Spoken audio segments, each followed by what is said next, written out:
Ready? I'm going to start my air brake test. My first test is applied pressure test to check for any leaks. Before I start, I will put my seat belt on. Seat is properly adjusted. I will make sure my transmission is in neutral. Both my brakes are applied. Now I'm going to start the engine, build a pressure, but no more than 140 psi or 140 psi maximum. And when I build a pressure with the RPM no more than 1500.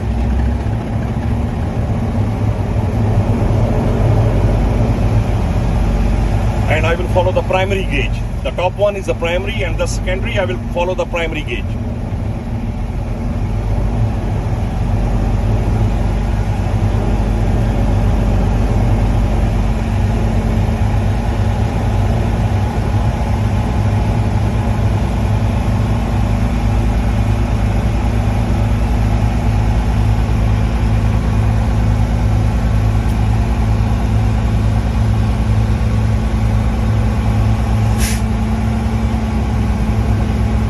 My needle stop rising up and my governor cut out at 130 psi. I will put my transmission in a low gear. I will turn off the engine. I will put the ignition key back on position. Never press the brake when you do. So I will release both my brakes and wait for needle to settle.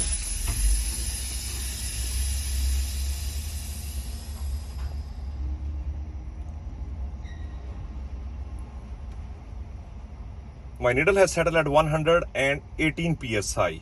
Now I will hold my brake pedal all the way down for 1 minute to check I should not lose more than 4 psi because this is the combination vehicle, 3 for tractor and 1 for trailer.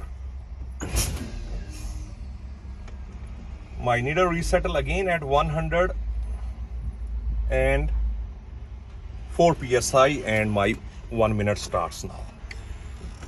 So over here for your video, we don't wait 1 minute over here in a school. See, my minute has passed, my 60 second, my 1 minute has passed. My needle is still at 104 psi. I did not lose more than 4 psi and my pressure test is working properly. Then feet out. Now is my lower alarm test. Range is between 55 and 75 psi, but no less than 55. I will pump the brake to lower the pressure.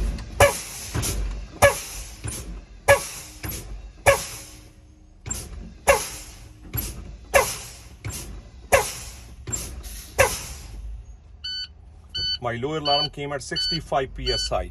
Now the examiner say your needle is at 64. You are saying 65. Say my alarm came 65, sir. Whenever the alarm come, give them a number. Even the needle little bit slightly go down. Now I will do my emergency brakes pop out test, and it should pop out between range is 20 and 45 psi. This time you don't have to say no less than 20. Just say range is between 20 and 45 psi.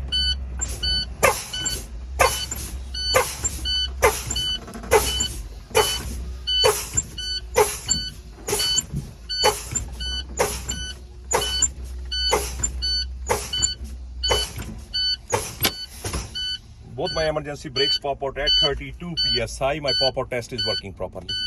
Now I will put my transmission in neutral. I will start the engine and build a maximum air pressure in my tanks to check all my brakes.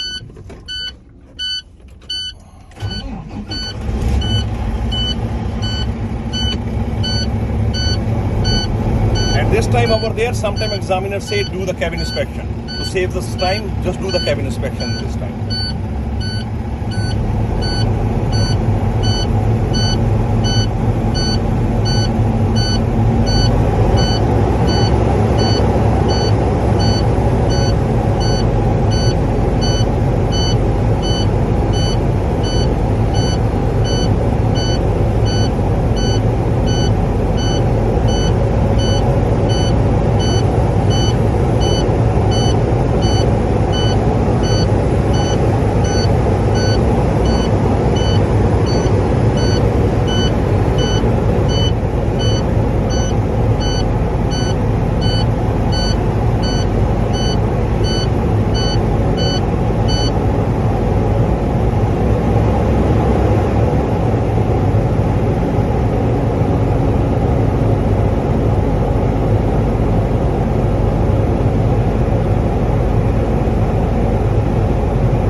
I pretend I build a maximum air pressure for your video, right? When it build all pressure again up, you don't need to tell the number in this one. Now I will check all my brakes. To check all my brakes, I will put my transmission in a low gear again. First brake I will check is my parking brake. They are already applied. I will release my trailer brake. Make sure nobody is close to my vehicle, and I will release the clutch slowly. See, my parking brake is holding my vehicle, parking brake working properly. I will check my trailer brake. I apply my trailer brake first and release my parking brake. Slowly release the clutch slowly. Make sure again nobody close. See, not pulling forward. My trailer brake is holding my vehicle. My trailer brake working properly. Now I check my pedal brake. To check pedal brake, I will press my pedal brake first and release my trailer brake. And again check nobody close to my vehicle. I will go 5 miles per hour. So, but now the guy is over here hanging, so I will not go 5 miles. I will go only 1 or 2 miles only. When I press my brake, my truck stop is not moving either side. My service brake also working properly. Now I do the safe stop, put in the neutral, apply the both brakes, release the clutch slowly, brake slowly, turn off engine, and I finish my air brake test. That's it. That's it, sir. Nice. All right.